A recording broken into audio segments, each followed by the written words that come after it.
मैं दिनेश कुमार और आप सुन रहे हैं लर्निंग सीरीज। सुनोगे नहीं तो जानोगे कैसे। पिछले पार्ट में हमने बात की कि किस तरह माहौल का इंसान के जीवन में फर्क पड़ता है। आज हम बात करेंगे कैसे खुद के माहौल को बदला जा सकता है। अक्सर हम देखते हैं कि अलग अलग प्रोफेशन से जुड़े लोगों का रवैया और व्यवहार अलग अलग तरह का होता है। जो लोग जिस तरह के काम से जुड़े होते हैं अक्सर उसी तरह के लोगों के बीच रहते हैं। किसी पार्टी या घर के प्रोग्राम में उन्हीं लोगों को बुलाना पसंद करते हैं। लेकिन अच्छा और बेहतर सीखने के लिए अलग अलग प्रोफेशन से जुड़े लोगों से मिलना व जुड़ना चाहिए। एक बार मैंने घर पर पार्टी रखी थी। आयोजन काफ़ी अच्छा था।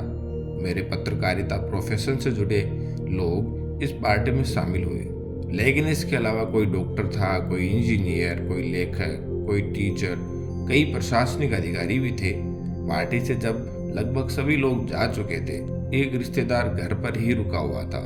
उसने पूछा, मुझे लगा पत्रकारिता से जुड़े हुए लोग ही पार्टी में ज़्यादा आएंगे, लेकिन पार्टी में आने वाले लोग तो अलग अलग प्रोफेशन से जुड़े हुए थे। इस पर मैंने जवाब देते हुए कहा, मुझे लगता है कि अगर हम केवल अपने ही प्रोफेशन से जुड़े लोगों से मिलेंगे जुलेंगे तो हमारी मानसिकता छोटी हो जाएगी। मैं पत्रकारिता प्रोफेशन से जुड़ा हुआ हूँ, तो इस बात को मैंने करीब से महसूस किया है। लोग किस तरह से सोचते हैं, किस मौके पर किस तरह की बातें करते हैं, उनके विचार और उनके दृष्टिकोण क्या है, इन बातों को जानने के लिए अलग अलग लोगों से मिलना जुलना बहुत जरूरी होता है। आप भी अपने सामाजिक माहौल को अच्छा बना सकते हैं। आइए इस पर विचार करते हैं। नए समूह में आइए जाइए। अपनी सामाजिक गतिविधियों को किसी छोटे समूह में सीमित रखने से बोरियत और असंतुष्टि होती है। साथ ही यह भी महत्वपूर्ण है कि सफलता के लिए लोगों को समझना जरूरी होता है। हर तरह के लोगों के बारे में जानें, उनसे सीखें, उनका अध्ययन करें। केवल एक समूह का अध्ययन करके लोगों के बारे में जानकारी हासिल करने का विचार उसी तरह का है जिस तरह कुछ नुस्खे सीखकर डॉक्टर बनने का विचार। नए दोस्त बनाएं, नए संगठनों में शामिल हों, अपने सामाजिक दायरे को बढ़ाएं। इसके अलावा अलग अलग लोगों से मिलने से आपके जीवन का आनंद बढ़ जाता है और आपकी सोच व्यापक होती है। यही आपके दिमाग के लिए अच्छा माहौल है। ऐसे दोस्त चुनिए जिनके विचार आपसे अलग हो। आज के आधुनिक युग में संकीर्ण विचारधारा के व्यक्ति का भविष्य बहुत उज्जवल नहीं है। जिम्मेदार और महत्वपूर्ण पद उसी व्यक्ति को मिलते हैं जो दोनों पहलुओं को देख सकता है। अगर आप डेमोक्रेट हैं तो आपके कुछ दोस्त रिपब्लिकन होने चाहिए। दूसरे धर्म के लोगों से मिलें, अपने विपरीत स्वभाव के लोगों से दोस्ती करें, लेकिन इस बात को पक्का कर लें कि उनकी मानसिकता भी प्रगतिशील हो, उनमें भी सफलता की चाह हो। ऐसे दोस्त चुने जो छोटी महत्वहीन बातों से ऊपर उठ सकते हों। जो लोग आपके विचारों या आपकी चर्चा के बजाय आपके घर के सामान या सजावट में रुचि लेते हैं, वे छोटी मानसिकता के लोग हैं। अपने मनोवैज्ञानिक माहौल की रक्षा करें। ऐसे दोस्त चुने जो सकारात्मक चीजों में रुचि रखते हों, आपको सचमुच सफल देखना चाहते हों। ऐसे दोस्त बनाएं जो आपकी योजनाओं और आदर्शों में उत्साह भर दें। अगर आप ऐसा नहीं करते और घटिया सोच वाले लोगों को अपना दोस्त बनाते हैं तो आप धीरे धीरे एक घटिया चिंतक में बदल जाएंगे। हम खाने से होने वाले नुकसान से बचने का हर संभव प्रयास करते हैं, अपने शरीर का पूरा ध्यान रखते हैं और ऐसा करना भी चाहिए। आपने देखा होगा कि किसी रेस्टोरेंट या मिठाई की दुकान पर एक दो मामले फूड पॉइजनिंग के आ जाए तो जानकार ग्राहक वहां जाना छोड़ देते हैं। परंतु दिमाग के लिए दूसरी तरह का जहर होता है जिसे हम थॉट पॉइजनिंग यानी विचारों का जहर कह सकते हैं, जो फूड पॉइजनिंग से थोड़ा ज्यादा हानिकारक होता है। विचारों के जहर और शारीरिक जहर में दो अंतर होते हैं।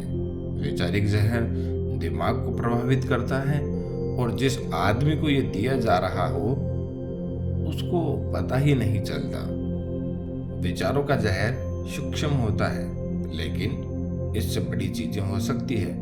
यह हमारी सोच का आकार घटाता है, क्योंकि हम अपनी सोच को छोटी और महत्वहीन बातों पर केंद्रित करने लगते हैं।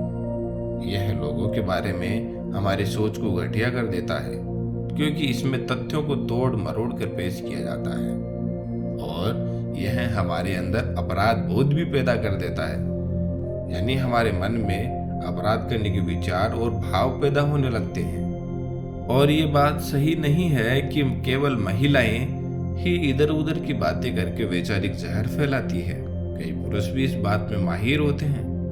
हर दिन हजारों गप्पे होते हैं, जिसका विषय होता है बॉस की वैवाहिक व आर्थिक कठिनाइयां, ट्रांसफर और प्रमोशन के छिपे हुए कारण, नए आदमी को नौकरी पर क्यों रखा आदि। इधर उधर का पूरा वैचारिक जहर घोलने के बाद यह कहना, उसके साथ तो ये होना ही था, ये तो बॉस बनने के लायक ही नहीं है। मैंने उसके बारे में नई बात सुनी है, किसी को बताना नहीं, ये बिल्कुल सीक्रेट है। बातचीत हमारे मनोवैज्ञानिक माहौल का एक बहुत बड़ा हिस्सा होता है। कुछ चर्चाएं स्वस्थ होती हैं, जिनसे प्रोत्साहन मिलता है। आपको ऐसा लगता है कि जैसे आप फूलों से लदे बगीचे में गुनगुनी धूप में टहल रहे हो। कुछ चर्चाओं से आपको विनर होने का एहसास होता है, लेकिन कई बार चर्चा इस तरह की होती है जैसे आप किसी जहरीले रेडियो एक्टिव बादल से गुजर रहे हो।